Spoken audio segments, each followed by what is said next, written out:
Barbercast. I'm Bob Brown from the Dinosaur Radio, and joining me today is Larry Luttinger. He's the executive director of CNY Jazz, and we have a big event coming up. It opens this Thursday. It's called Jazz in the City. Tell us all about it. We're preparing the staging and the signs and the banners right now, and the vendors have the map, and the weather is going to be spectacular. Around 6 o'clock, it's going to be mid-70s, nice and dry at Leavenworth Park, which is, not many people know the name of this park, but it's the park on the near west side that's right next to Middle Ages Brewery, if anyone has ever been there to eat, drink, or be merry. Uh, the city's bandwagon will be set up right in the middle of the park. You are encouraged to bring whatever you want. You want to bring a tent cover, you want to bring a table and chairs, you want to bring a picnic. Come on down and catch Atlas, which is going to open the series this summer. This Thursday, June 13th, opening act, One Accord Line Dance to get everybody warmed up, dance for exercise to some soul music. And then Atlas is going to take the stage. I don't need to explain who Atlas is to anybody in upstate New York. They've been around since 1981, so do the math, folks. And this group is even bigger and better and hotter than ever with the two vocalists up in front that they have. So be prepared for a great time and take advantage of the gigantic healthcare village and vendor village that we have at all of these Jazz in the City concerts to pick up valuable educational information about any public health or health and family service issue that you want. Pretty much every agency in Central New York is going to be there at every concert. All right, then that just starts it off on Thursday. Then It's only the first night. Tell us the rest. What's coming up next? Excuse me, I have to squint here. I came from the eye doctor and I'm dilated, baby. Let's see here. Oh, this year we have, instead of every other week exactly, we have like a pair of concerts in June back to back, and a pair of concerts in the middle of July back to back, and then the same thing in August in the middle 2 weeks. So the second of the pair of June concerts is going to be just a week from Thursday. On June 20th, we're going to go to 300 Oswego Street in the middle of the Salt District, if you remember that name, also farther south on the near west side, right across from Blodgett School.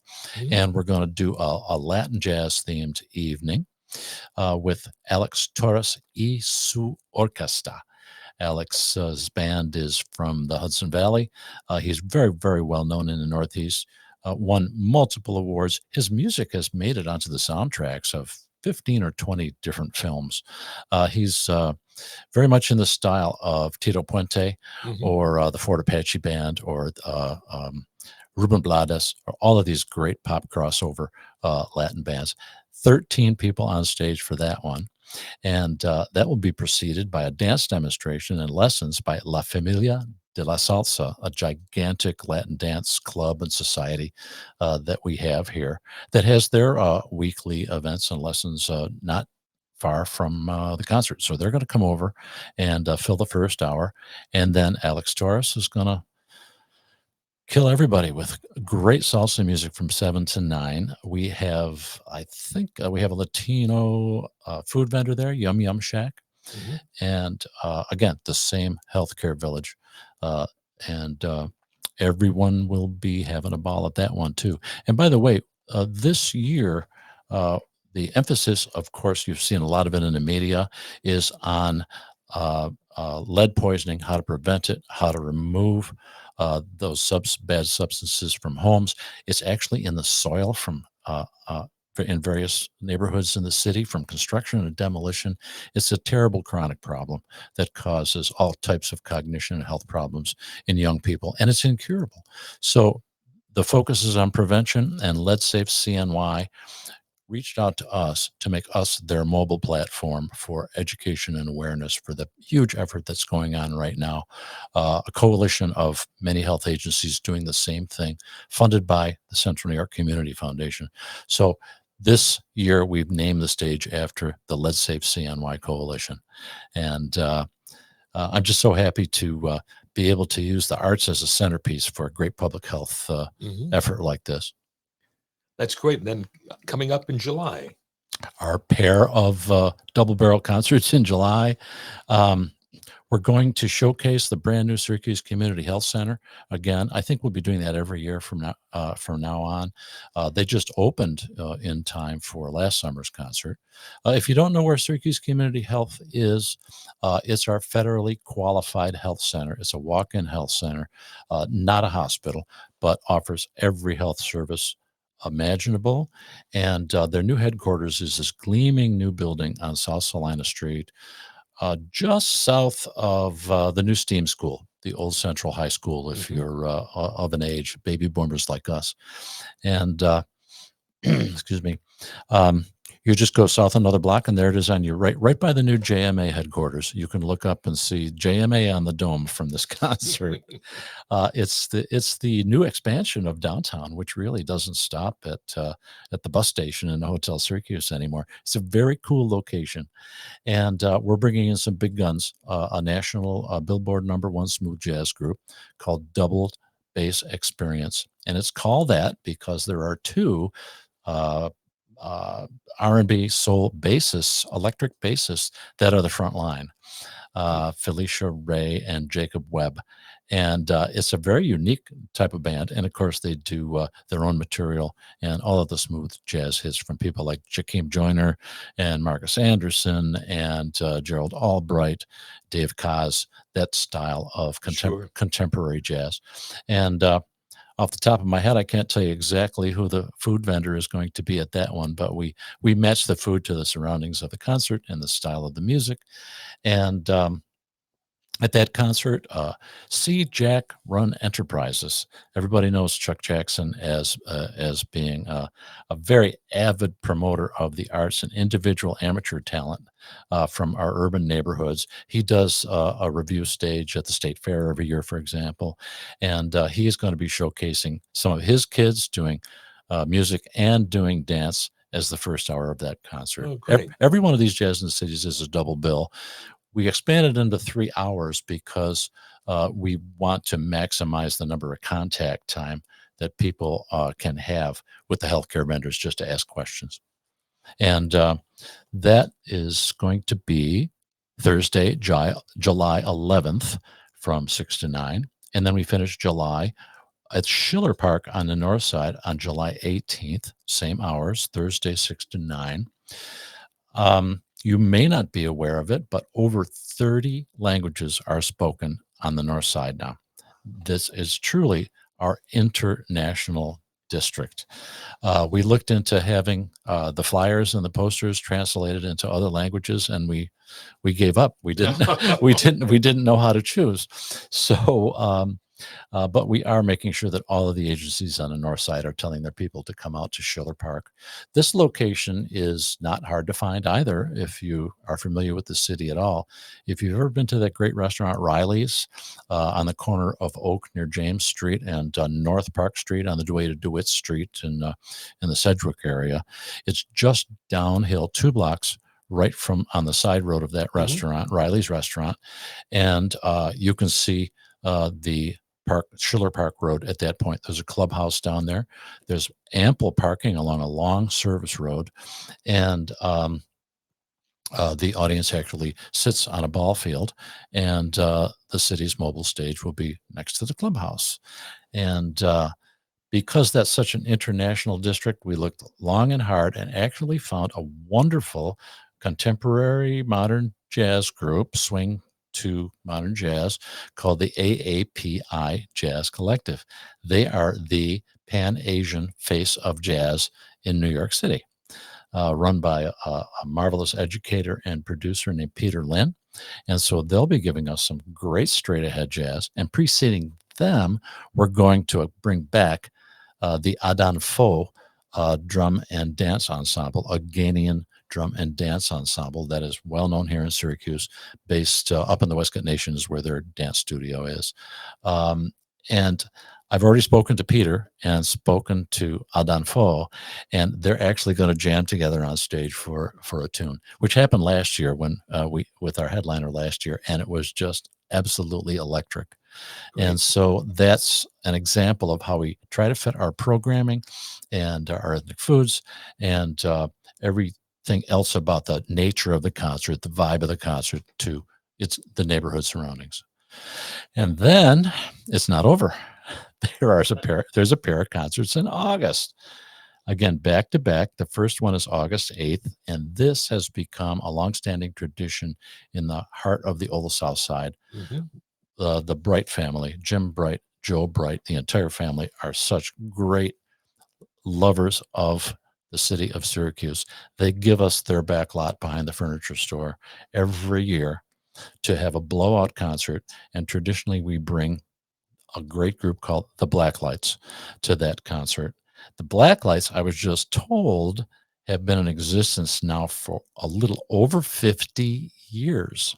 And Mayor Walsh is going to be at that concert to give them a proclamation as a longstanding urban cultural resource for Syracuse. So that wouldn't happen without the Jazz in the City platform. There you go. And again, the healthcare village is at all of them. And there's absolutely great food to be had at all of these. And there's plenty of parking in the Duncan Bright parking lot and the Southside Innovation Center parking lot right next door. That's right off. Well, everybody knows how to get to the original Duncan Bright. You just get off 81 North. I think it's exit 17. Bang. It feeds you right into that parking lot. And then we finish with a bang because this is the biggest lawn environment for a big concert. We're bringing in a smooth jazz double bill to Thornton Park to finish the series on Thursday, August 15th.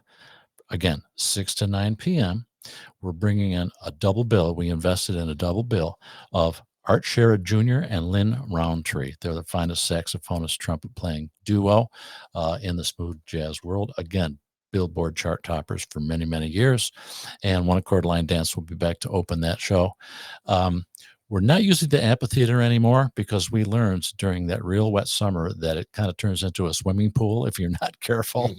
So we moved this event to the west side of the park, not far from the amphitheater, but the west side of the park that's really close to the Westgate Nation. And we set up the city bandwagon in the parking lot of the pool, the Thornton Park pool, and it plays south onto this huge sloping lawn. So that's another really nice park environment for people to bring their tent covers, bring tables, bring chairs, make a picnic out of it, and enjoy 3 hours of solid entertainment. And always surrounded by this robust vendor village. The NAACP is always at every one of these concerts, encouraging people to register to vote, for example. Hope for Heather, we know the Weeks, Mr. and Mrs. Weeks, that are devoted to ovarian cancer efforts. They're well known around the community. They travel with us. We've gotten to know each other over the last 15 or 20 years. Actually, the first Jazz in the City was 2001, believe it or not. And we're kind of celebrating a soft 20th anniversary. We've been around for 23 years, but for 3 total years out of that, we weren't able to program. The pandemic had a lot to do with that.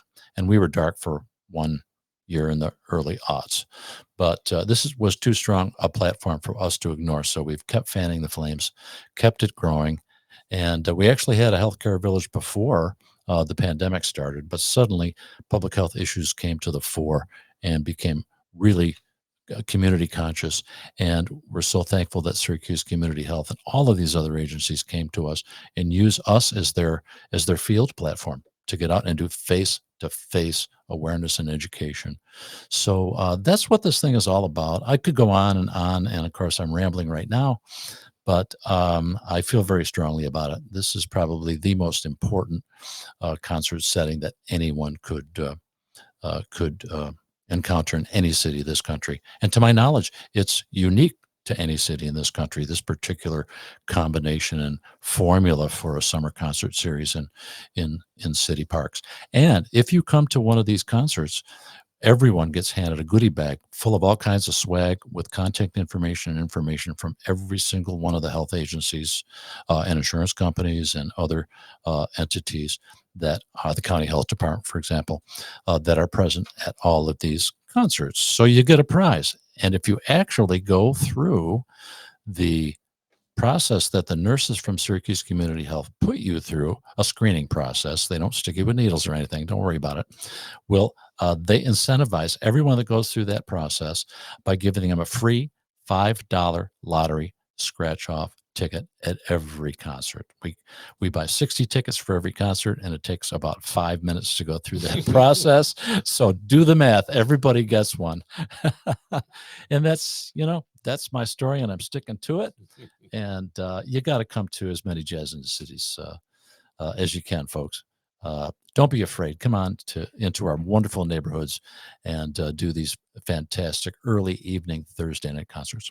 You also have some live theater happening in your building. Disenchanted opens Friday night, and it runs from June 14th through Saturday, June 22nd. And it's a wonderful show with a wonderful cast, and we invite you to check it out. And if you haven't been in Jazz Central recently, it's been redone totally, brand new bar facility, and it's very sharp. Well, thanks, Bob. I appreciate it. One of the identity problems that CNY Jazz has is they only know us from Jazz in the City, or they only know us from the Northeast Jazz and Wine Festival, or they only know us because their children have gone through our summer jazz workshop, or they have a child in our youth orchestra, or we've been to a school and done one of our arts and education shows there, or they've been to a Vespers concert or one of our cabaret series, especially our Black History Month cabaret. We're a year-round organization like a symphony orchestra. Think of us that way. And so we do an awful lot of different types of series and types of events. And we just happen to own a building on East Washington Street, 2 blocks east of City Hall, that has a mini theater in it. We're not a theatrical organization. We're not Syracuse Stage. We're not Red House. But we operate our room as an arts incubator for small arts organizations and individuals that want to do shows. We just did a marvelous CD release party for a great new vocal jazz group, 12 singers in a rhythm section called Test Kitchen, for example, just the other night. And Disenchanted is coming in for a 2-weekend run, yes. I think it is. Opening night is this Friday. You can go to the Rarely Done website, Rarely Done Productions, or to cnyjazz.org. Click on tickets on the main page. Get your tickets now. It's a very modest community theater price of $20 per ticket, general admission, and come on and see one of the funniest takeoffs on classical fairy tales ever written for Broadway, called Disenchanted. Not being in the acting world, Bob, I don't really know about the characters and who does what. Can you fill in some blanks there's there? Sleeping Beauty, there's Cinderella, all the Disney characters that the female characters are all there. Rapunzel is one of them, I know. Yeah. Right? Yeah. So if you know the Disney characters and you enjoy that, you'll have a wonderful time. And we have another event coming up, and if you want to save it for another podcast, we can talk about that. That's another podcast, as they say. Yeah. But I will tease you a little bit, and I'm going to let the cat out of the bag right now. We've been doing a jazz festival downtown at the end of July, the performing arts anchor of Syracuse Arts Week since 2001. Used to be called Jazz in the Square ages ago. In 2009, we became the Northeast Jazz and Wine Festival, and we are making a big move this year. We are moving a couple blocks south down Salina Street, and this festival is going to be in the Landmark Theater and on the 100 block of Jefferson Street. A new indoor-outdoor environment, same hours, same styles of music, same food vendors on the street. Our youth stage is moving out to the city center sidewalk, which is being sponsored by Joe Stanley Law this year. And inside the Landmark, there is now 80 feet of wine bar for tastings and sales. And our second stage is going to be in the mezzanine lounge in the Landmark. And of course, great acts on the main stage, Friday, July 26th and Saturday, July 27th. And I'm going to give you a hint that our big headliner Saturday night is going to provide everyone with a lot of hot fun in the summertime. Enough said. That's all I'm going to tell you. press conference is next Thursday, June 20th. So you got to wait, folks. And if it rains, there's no problem. Hey, climate resiliency Yeah. is what it's like, and also it enhances public safety as well. The atmosphere will be in air conditioned comfort. We won't Yep. have to worry about dust in the atmosphere. So we're kind of going with the flow and setting a trend here with an indoor/outdoor model for a festival instead of braving the elements for 2 days. Well, thanks for taking the time with us this afternoon, and we'll be chatting again when other events come up. And, Before you know it. yeah, go around just like that. Larry Luttinger, everybody. Thank you, thank you, thank you. My mother thanks you. My father thanks you. See you soon.